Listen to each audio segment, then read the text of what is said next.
Alors, une peur que je rencontre très souvent chez mes coachés, et bizarrement, c'est quand même assez étrange parce que peu importe le cheminement dans votre entreprise, que vous soyez au début en phase de création, que vous soyez chef d'entreprise depuis 5, 10, 15 ans, peu importe, il n'y a pas de généralisation à ce niveau-là. C'est fou, hein, mais c'est la peur de dépasser ses objectifs. Alors, j'ai des remarques du genre « je ne veux pas atteindre ce niveau-là de chiffre d'affaires parce que ça va augmenter mes impôts ». Voilà, clairement, il y a un truc qui ne va pas.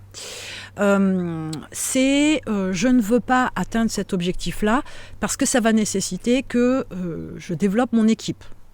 Là aussi, il y a un souci.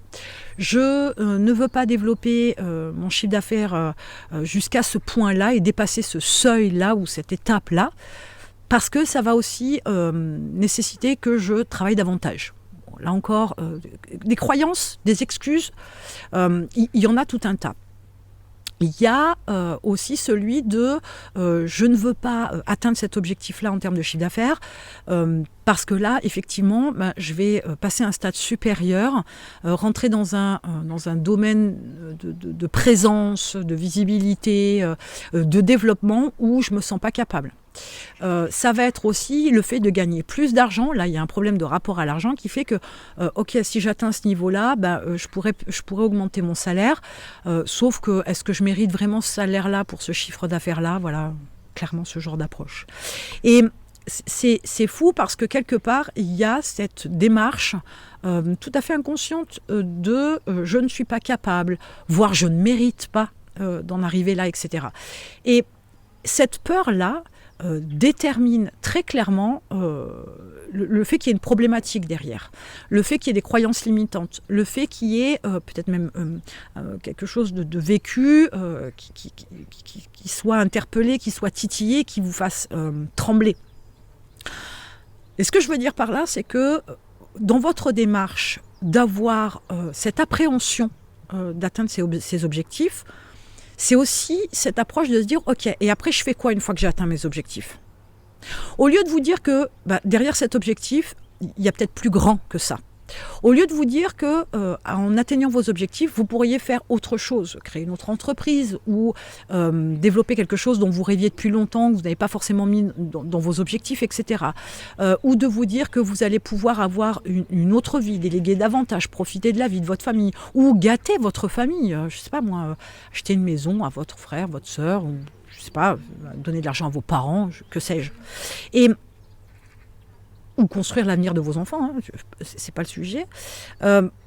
Cette peur-là, c'est peut-être aussi une appréhension de c'est la dernière deadline, c'est la limite, c'est le plafond, voire même le plafond de verre pour certains.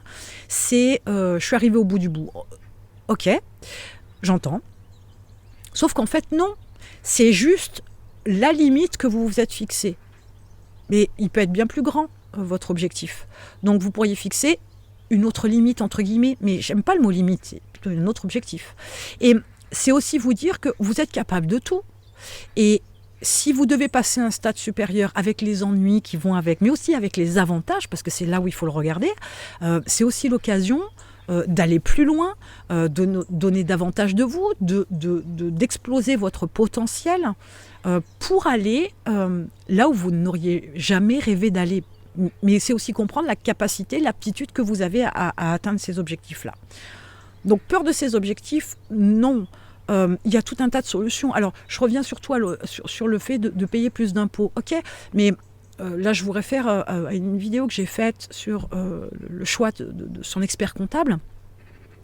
En trouvant un expert comptable qui va être un vrai partenaire, il va vous dire à un moment donné, ok, là vous avez un chiffre d'affaires qui fait qu'avec la marge dégagée, effectivement on va passer dans la tranche supérieure d'imposition. Alors c'est sûr que ça ne fait pas plaisir sur le principe, mais ça veut dire aussi que l'expert comptable vous met en alerte et peut-être a des solutions à vous proposer. Des investissements, de quoi, je ne sais pas moi, acheter des nouvelles machines, de nouveaux outils, etc., ou des placements à faire, qui va permettre de ne pas forcément être dans la tranche d'imposition supérieure. donc là ça ne changera rien, et de contribuer plutôt au développement de votre entreprise pour passer au stade supérieur. C'est là où il faut regarder les choses. Mais vous êtes capable de tout et il y a toujours une solution pour tout. Être orienté solution, c'est vraiment quelque chose d'important. Mais il faut débloquer quelque chose dans la tête et ça nécessite de changer votre mindset.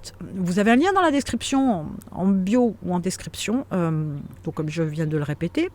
7 jours pour travailler à développer votre meilleure version de vous-même, à débloquer certaines croyances dans votre tête qui vous limitent, à trouver chez vous plus de potentiel pour aller beaucoup plus loin. Donc cliquez dessus. Puis on se retrouve de l'autre côté. Après, si vous voulez aller plus loin, il y a l'expérience Mindset 365, où là, vous allez travailler tous les jours sur quelque chose de différent, dans différents domaines, pour vraiment être aligné avec vous-même, avec votre plein potentiel et tout déchirer. On se retrouve de l'autre côté.